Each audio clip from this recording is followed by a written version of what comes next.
राष्ट्र का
तो बीजेपी कार्य समिति की बैठक शुरू हो चुकी है। ये तस्वीर आपको दिखा रहे हैं। बीजेपी के तमाम दिग्गज नेता इस बैठक में शामिल होने के लिए पहुंचे हुए हैं और सीएम योगी आदित्यनाथ, प्रदेश अध्यक्ष भूपेंद्र चौधरी और तमाम वरिष्ठ नेता इस बैठक में शामिल होने के लिए पहुंचे हुए। ये तस्वीर आपको दिखा रहे हैं जहां पर बीजेपी प्रदेश कार्य समिति की बैठक शुरू हो चुकी। बैठक में कई बड़े राजनीतिक फैसले भी लिए जाएंगे। सांस्कृतिक राष्ट्रवाद के एजेंडे पर बीजेपी आगे बढ़ रही है और इसी पर आज चर्चा भी की जाएगी। बता दें कि समिति की बैठक में करीब 3000 प्रतिनिधि भाग लेंगे। प्रदेश सहित यूपी कोटे के राष्ट्रीय पदाधिकारी भी शामिल होंगे। बीजेपी अध्यक्ष जेपी नड्डा, सीएम योगी आदित्यनाथ, तमाम बड़े नेता शामिल होंगे। भाजपा प्रदेश अध्यक्ष भूपेंद्र चौधरी भी राजनीतिक प्रस्ताव में शामिल हो रहे हैं। ये बड़ी खबर और इसके साथ ही सीधी तस्वीरें आपको लखनऊ से दिखा रहे हैं जहां पर बैठक में तमाम बड़े राजनीतिक दिग्गज पहुंचे हुए हैं। बीजेपी कार्य समिति की बैठक शुरू हो चुकी है और ये बैठक की तस्वीर आपको दिखा रहे हैं।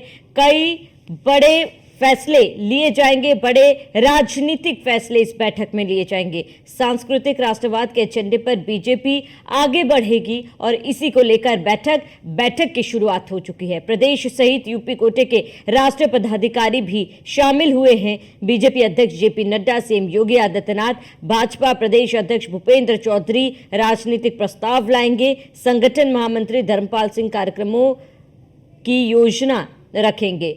तो ये तस्वीरें आपको दिखा रहे हैं जहां पर बैठक में सीएम योगी आदित्यनाथ मौजूद है और इसके साथ ही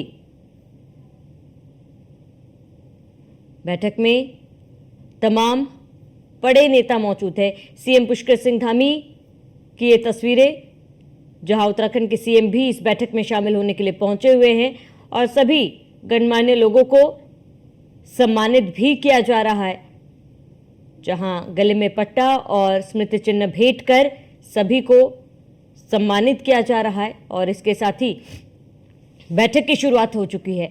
कई मायनों में ये बैठक महत्वपूर्ण है क्योंकि 2024 लोकसभा चुनाव के बाद इतनी बड़ी बैठक आयोजित की गई है और इसके साथ ही इस बैठक में संभवतः कई बड़े फैसले लिए जा सकते हैं, कई बड़े राजनीतिक फैसले लिए जा सकते हैं और इसके साथ ही बैठक की शुरुआत हो चुकी है। ये सीधी तस्वीरें बैठक की हम आपको दिखा रहे हैं जहां बीजेपी प्रदेश कार्य समिति की बैठक में कई बड़े राजनीतिक फैसले लिए जाएंगे। सांस्कृतिक राष्ट्रवाद के एजेंडे पर बीजेपी लगातार आगे बढ़ रही है और ऐसे में समिति की बैठक में करीब 3000 प्रतिनिधि भाग ले रहे हैं और ये तस्वीरें आपको दिखा रहे हैं। बीजेपी के तमाम वरिष्ठ नेता पहुंचे हुए हैं, जहां सीएम योगी आदित्यनाथ, राष्ट्र प्रदेश अध्यक्ष भूपेंद्र चौधरी भी यहां पर पहुंचे हुए हैं। जेपी नड्डा की अध्यक्षता में बैठक हो रही है। सीएम पुष्कर सिंह धामी भी यहां पर पहुंचे हुए हैं। डिप्टी सीएम भी यहां पर पहुंचे हुए। तमाम अलग अलग प्रदेशों के भी सीएम यहां पर पहुंचे हैं और ऐसे में बीजेपी कार्य समिति की बैठक शुरू हो चुकी है। भाजपा प्रदेश अध्यक्ष भूपेंद्र चौधरी राजनीतिक प्रस्ताव लेकर आएंगे। राजनीतिक प्रस्ताव रखी जाएगी इस बैठक में और उस पर कई ऐसे प्रस्ताव होंगे जिस पर आज मुहर लगेगी, क्योंकि 2027 में उत्तर प्रदेश में विधानसभा चुनाव भी है। इस लिहाज से भी ये बैठक काफी ज्यादा महत्वपूर्ण हो जाता है कि अब बीजेपी की दिशा किस ओर आगे बढ़ेगी, क्या कुछ रणनीति बीजेपी की रहेगी और इसके साथ ही बीजेपी की तरफ से क्या प्रस्ताव लाए जाएंगे, जनता के बीच में बीजेपी कैसे उतरेगी। डिप्टी सीएम ब्रिजेश पाठक भी पहुंचे हुए हैं और बीजेपी नेता स्मृति ईरानी भी पहुंची हैं और ये तमाम तस्वीरें आपको दिखा रहे हैं जहां पर बीजेपी के तमाम दिग्गज नेता पहुंचे हैं। सभी नेताओं को एक एक करके पुष्पगुच्छ और पट्टा देकर, स्मृति चिन्ह देकर सम्मानित किया जा रहा है। सभी यहां पर पहुंचे हुए हैं, सभी का आदर सत्कार किया जा रहा है और इसके साथ ही बैठक की शुरुआत हो चुकी है। कुछ ही देर में कई बड़े राजनीतिक फैसलों पर चर्चा की जाएगी, मुहर लगाई जाएगी। तो ये तस्वीरें आपको दिखा रहे हैं जहां पर बीजेपी के बड़े नेता आज इस बैठक में पहुंचे हुए हैं। एक बड़े स्तर पर बैठक का आयोजन किया गया है। तो लखनऊ से ये बड़ी खबर और लखनऊ से सीधी तस्वीरें आपको दिखा रहे हैं बीजेपी प्रदेश कार्य समिति की अहम और महत्वपूर्ण बैठक, जहां बैठक में कई बड़े राजनीतिक फैसले लिए जाएंगे। कई बड़े नेता भी पहुंचे हुए हैं।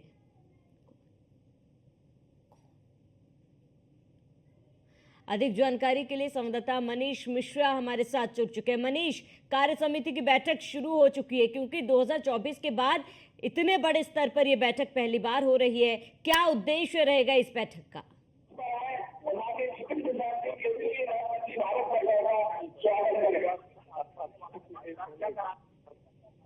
मुख्यमंत्री योगी आदित्यनाथ ने साथ ही प्रदेश अध्यक्ष भूपेंद्र चौधरी ने द्वीप प्रदेश करके इस कार्यक्रम की शुरुआत की है। अभी मंच पे अगर हम बात करें तो मंच कहीं ना कहीं इस समय आप देखेंगे तो सभी जो अतिथि हैं उनका स्वागत समारोह किया जा रहा है। उन लोग पुष्पगुच्छ और स्मृति चिन्ह देख के कार्य समिति में आए हुए अतिथि महान भवन का स्वागत किया जा रहा है। अब से कुछ देर बाद माना जा रहा है कि जो शुरू होगा वो शुरुआत की जाएगी, समारोह की शुरुआत की जाएगी और समारोह की शुरुआत के साथ ही जो कार्यक्रम है वो भी शुरू कर दिए जाएंगे।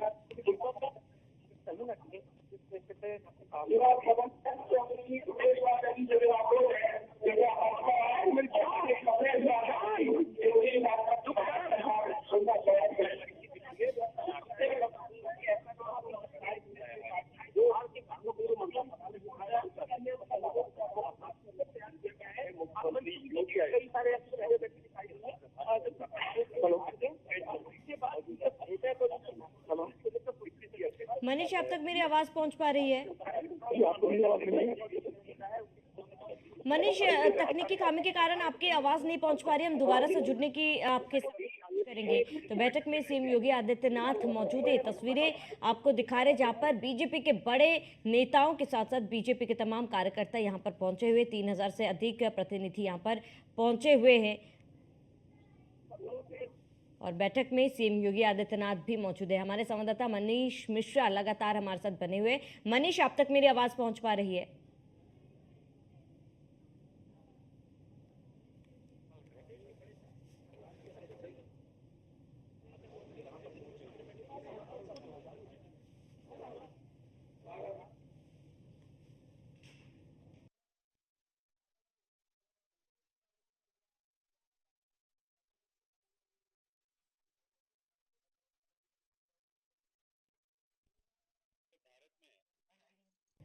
मौजूद है और ये तस्वीरें आपको दिखा रहे हैं जहां पर बैठक शुरू हो चुकी है। एक एक करके सबको सम्मानित किया गया और आज का दिन बीजेपी के लिए बड़ा दिन है क्योंकि आज कई बड़े राजनीतिक फैसले लिए जा सकते हैं। मनीष मिश्रा संवाददाता हमारे साथ जुड़ चुके हैं। मनीष, अब तक मेरी आवाज पहुंच पा रही है? भारतीय जनता जी मिलेगी, आप अपना सवाल। बिल्कुल मनीष, कौन कौन बड़े दिग्गज नेता इस बैठक में पहुंच चुके हैं, क्योंकि बैठक शुरू हो चुकी है, बैठक के क्या मायने हैं मनीष?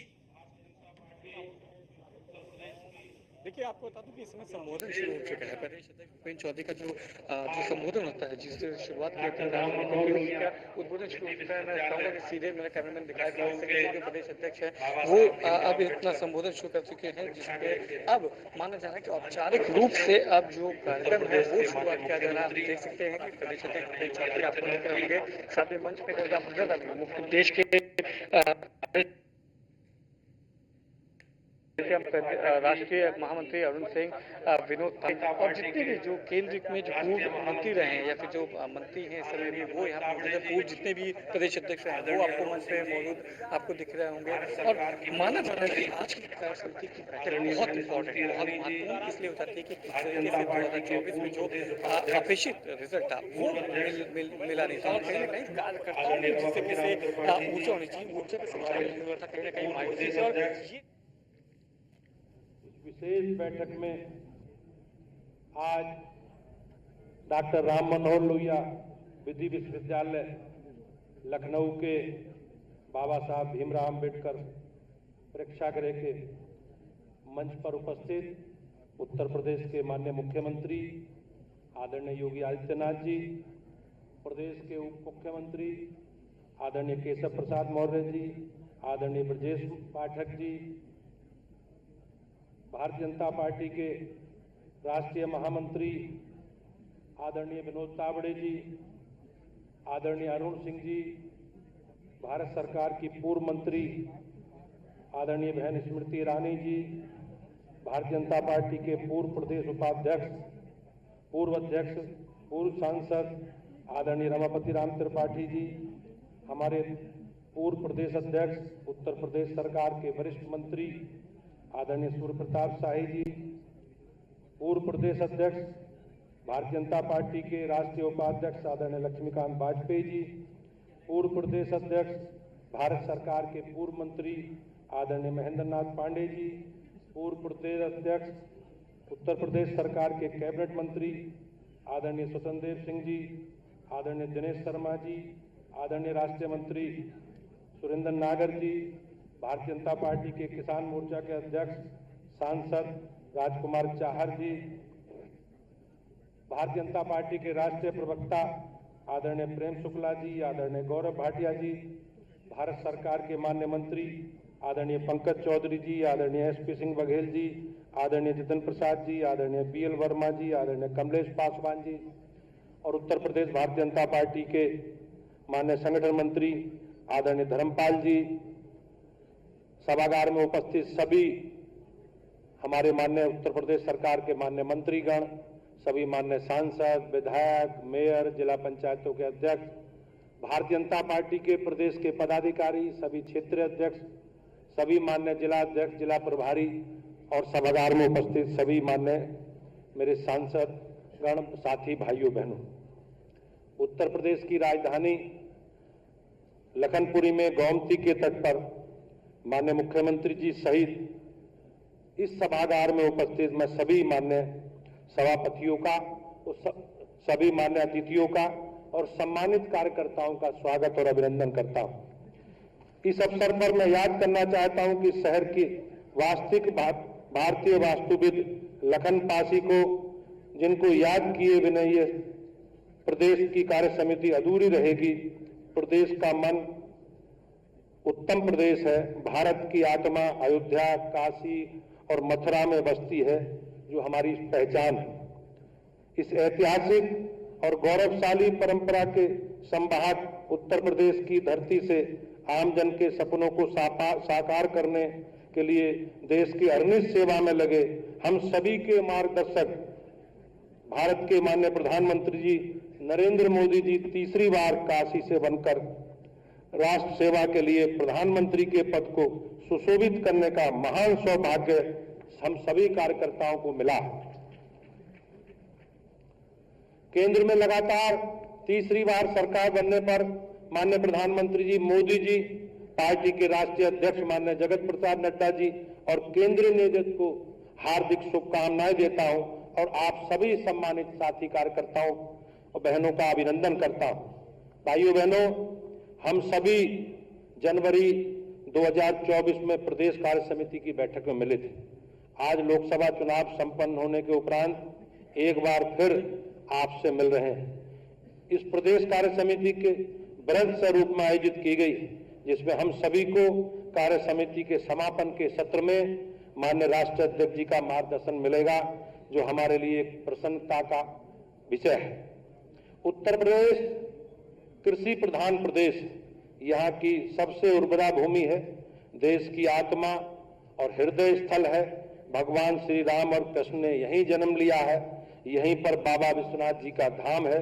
वैदिक ज्ञान को लिपिबद्ध करने वाली भूमि नैमिषारण्य यही है।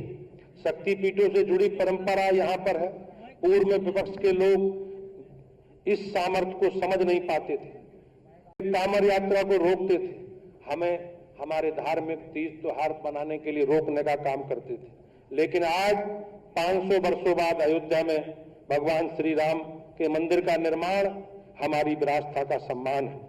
सही अर्थों में कहा जाए तो हम सभी भारतीय जनता पार्टी के कार्यकर्ता परंपरा को आगे बढ़ाते हुए आगे बढ़ रहे हैं। भारतीय जनता पार्टी एक ऐसा राजनीतिक दल है जिसके कार्यकर्ता के मन में पहले देश, फिर दल, अंत में स्वयं के हित रहते हैं। हमारा यह प्रदेश उसी दृष्टिकोण के साथ माननीय प्रधानमंत्री जी के मार्गदर्शन में वैभवशाली भारत, शक्तिशाली भारत, आत्मनिर्भर भारत के रूप में आकार ले रहा है। आज हमें गर्व है कि माननीय प्रधानमंत्री जी के नेतृत्व में तीसरी बार केंद्र में भारतीय जनता पार्टी की सरकार बनी है। हम उनका स्वागत और अभिनंदन करते हैं। 1951 में अपने जीवन काल के प्रारंभ में हमने जो संकल्प लिए थे, भाइयों बहनों, आज वो पूरे हो रहे हैं। आजादी के बाद भारतीय जनता पार्टी एक ऐसा राजनीतिक दल है जिसके प्रथम राष्ट्रीय अध्यक्ष जी ने बलिदान दिया।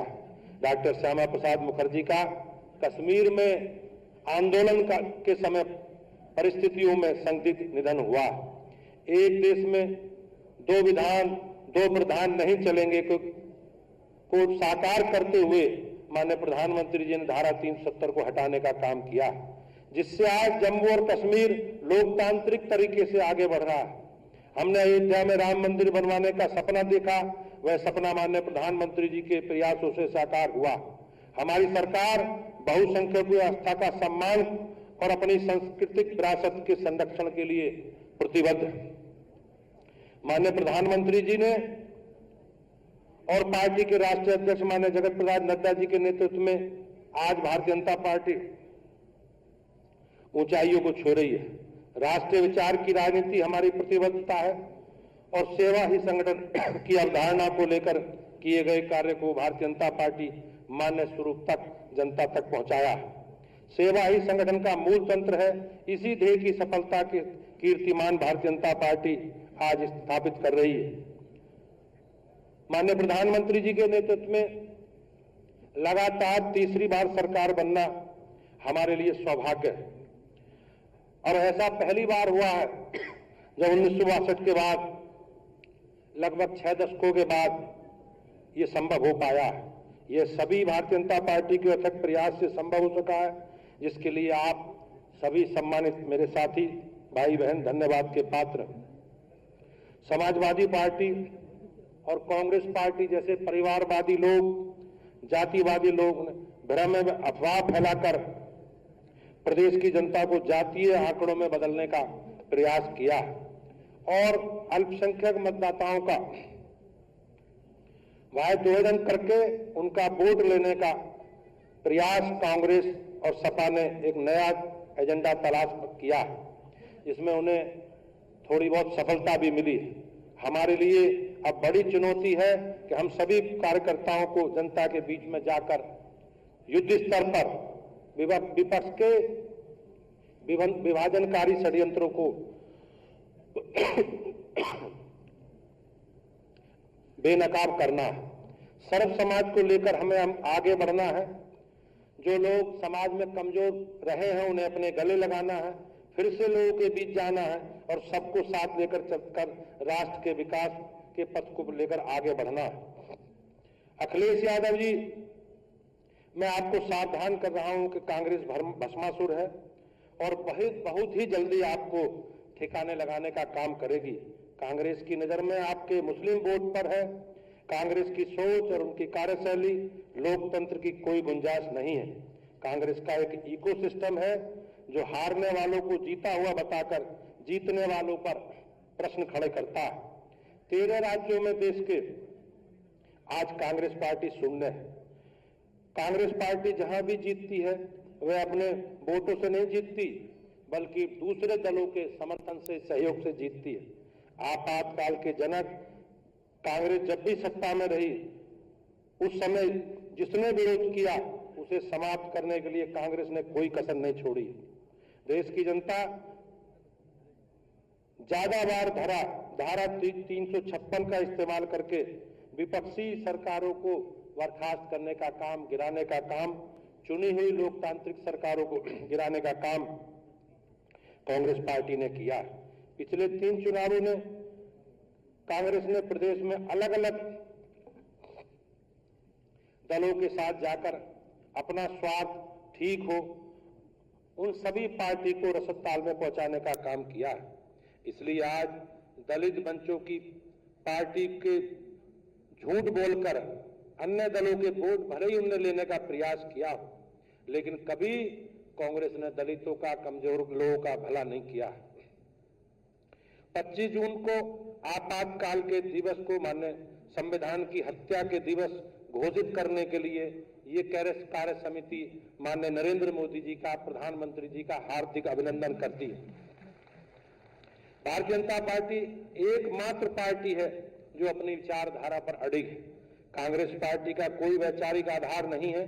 कांग्रेस ने हमेशा बाबा साहब भीमराव अंबेडकर का विरोध किया। उनको कभी कांग्रेस ने अपने संगठन में चुनाव लड़ने योग्य भी नहीं समझा।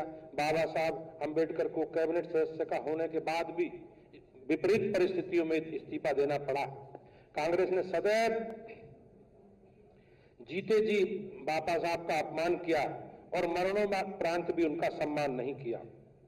हमारी सरकारों ने बाबा साहब से संबंधित पंचतीर्थ के रूप में विकसित किया। बाबा साहब का सम्मान हमारी सरकार द्वारा 26 नवंबर को संविधान दिवस के रूप में माननीय प्रधानमंत्री जी ने परंपरा शुरू की है, जो कांग्रेस अपने लिए सत्ता के 50 वर्षों में नहीं कर सकी। बाबा साहब को सर्वोच्च सम्मान भारत रत्न देने का काम भी गैर कांग्रेस पार्टी ने किया। डॉक्टर लोहिया को अपना आदर्श मानने वाली समाजवादी पार्टी विशुद्ध रूप से परिवारवादी पार्टी में परिवर्तित हो गई। जैसा कि हम सब लोग जानते हैं, इनकी परिवारवादी मानसिकता, वैभवशाली रहन सहन, अपराध केंद्र राजनीति को संरक्षण इत्यादि कृत्यों को देखकर स्वर्ग से ही माननीय लोहिया जी की आत्मा भी विलाप कर रही हो। कांग्रेस पार्टी की सोच विपक्ष के लिए कोई जगह नहीं। अगर कोई विरोध करता है तो कांग्रेस पार्टी उसे समाप्त करने का काम करती है। कांग्रेस के नेता संविधान के प्रति लेकर घूमते जरूर हैं, लेकिन उन्होंने कभी इतिहास में इसे पढ़ा नहीं। संविधान में सबसे अधिक बार संशोधन करने का काम कांग्रेस पार्टी ने किया है और चुनी हुई सरकारों को बर्खास्त करके धारा 356 लगाकर कांग्रेस ने ही इतिहास कायम किया है। हमारा मूल मंत्र माननीय प्रधानमंत्री जी के नेतृत्व में सबका साथ, सबका विकास और सबका विश्वास है। हमारी केंद्र सरकार और राज्य सरकार सभी के लिए समान कार्य करने में विश्वास करती हैं।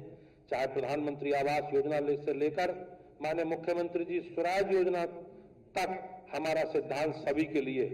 प्रदेश के अंदर माननीय मुख्यमंत्री योगी आदित्यनाथ जी के नेतृत्व में हमने सभी जाति, धर्म, संप्रदाय से उठकर पारदर्शी तरीके से प्रदेश सरकार की योजनाओं का लाभ प्रदेश की जनता को पहुंचाने का काम किया। चाहे हिंदू हो, चाहे मुसलमान हो, हमारी सरकार में सभी लोगों को लाभ मिला। हम सभी जानते हैं कि भारतीय जनता पार्टी ने एक लंबी राजनीतिक यात्रा की है। 2 सांसदों से लेकर देश भर में लगातार तीसरी बार सरकार बनाने वाली दुनिया की सबसे बड़ी पार्टी भारतीय जनता पार्टी है। हमारी पार्टी का सिद्धांत, कार्यकर्ताओं का परिश्रम और भाजपा की सरकारों के लोक कल्याण के काम, भाजपा सरकार के गरीब कल्याण के आधार पर आगे बढ़ने वाली पार्टी है। प्रदेश में जब हमारे विरोधी दलों की सरकारें थीं तो लोग कटमनी और कमीशन की चर्चा दुनिया भर में होती थी। आज रात दिन अपने परिवार और रिश्तेदार की चिंता में लगे रहते थे।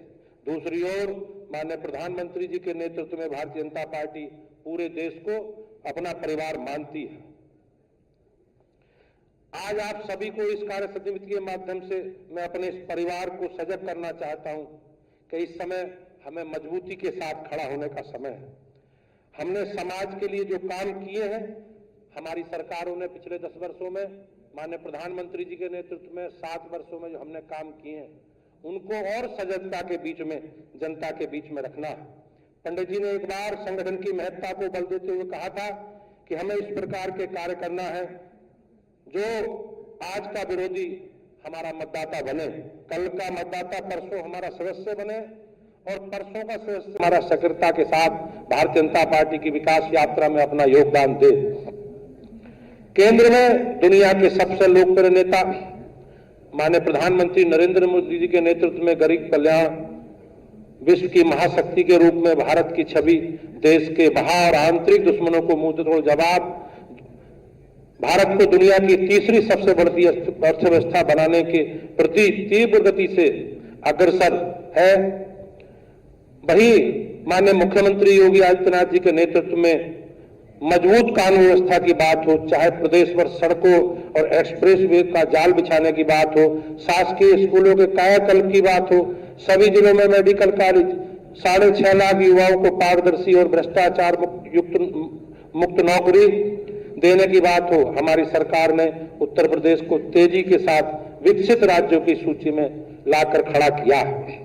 हमें विकसित भारत 2047 के संकल्प को सिद्ध करते हुए भारत को दुनिया की सबसे बड़ी सुपर पावर के रूप में स्थापित करना है।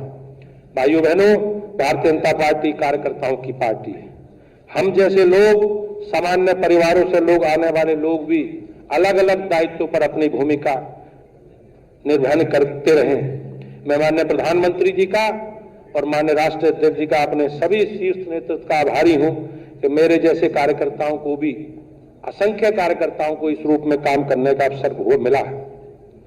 ये 62 वर्षों में पहली बार हुआ है कि किसी पार्टी को लगातार केंद्र में तीसरी बार जनता की सेवा करने का अवसर मिला है। ये हमारे करिश्माई नेतृत्व माननीय नरेंद्र मोदी जी के नेतृत्व में और कार्यकर्ताओं की परम परिश्रम से संभव हो पाया। विपक्ष के सारे दल भी इतनी मिलकर इतनी सीट नहीं प्राप्त कर सके जितनी भारतीय जनता पार्टी ने प्राप्त की है। भाइयों बहनों, कांग्रेस पार्टी ने लगातार 100 से नीचे सीटें जीतने का काम किया। हम चुनौतियों से मिलकर मजबूत होने वाले लोग हैं। हमारे मातृ संगठन राष्ट्रीय स्वयंसेवक संघ पर भी कांग्रेस ने बैन लगाया। देश को आपातकाल थोपा। 90 दशक में आतंकवाद, नक्सलवाद, जातिवाद की शक्तियों को उभार कर बंगाल, केरल, कई राज्यों की विचारधारा के आधार पर हमारे कार्यकर्ताओं पर प्राणघाती हमले हुए। हमने सभी चुनौतियों का मुंहतोड़ जवाब दिया है और चंदन की तरह शीतल रहते हुए कुंदन की तरह तप करके निकले और इन समाज विरोधी और राष्ट्र विरोधी ताकतों को परास्त करते हुए दुनिया की सबसे बड़ी पार्टी के रूप में स्थापित हुए। भारतीय जनता पार्टी संख्याबल में दुनिया की सबसे बड़ी पार्टी है। साथ में बूथों से लेकर प्रदेश और केंद्र के संगठन की ताकत के आधार पर हम सबसे बड़ी मजबूत ताकत बने। विपक्षियों के झूठ, अफवाह, तुष्टीकरण का जवाब हम बूथ स्तर के कार्यकर्ताओं के साथ अपने मूल मंत्र प्रण अंत्योदय, पथ अंत्योदय और लक्ष्य अंत्योदय के माध्यम से देने के लिए कृत संकल्पित हैं। हम सभी कार्यकर्ता बूथ पर घर घर जाकर सभी मतदाताओं के परिवारों में जाएंगे और अपनी योजनाओं के बारे में प्रचार और चर्चा करके झूठ और अफवाह का पर्दाफाश करने का काम करेंगे। कार्यकर्ता का सम्मान हमारी प्राथमिकता है और हमने अपने जीवन काल में कार्यकर्ता आधारित संगठन को आगे बढ़ाया। तो प्रदेश अध्यक्ष भूपेंद्र चौधरी को सुन रहे थे आप, जहां पर बीजेपी कार्य समिति की बैठक शुरू हो चुकी है। कई मायनों में ये बैठक महत्वपूर्ण है और ये देखना होगा कि क्या कुछ बड़े फैसले इस बैठक में लिए जाते हैं। फिलहाल यहां रुकेंगे, एक छोटे से ब्रेक के लिए, जल्द हाजिर होंगे।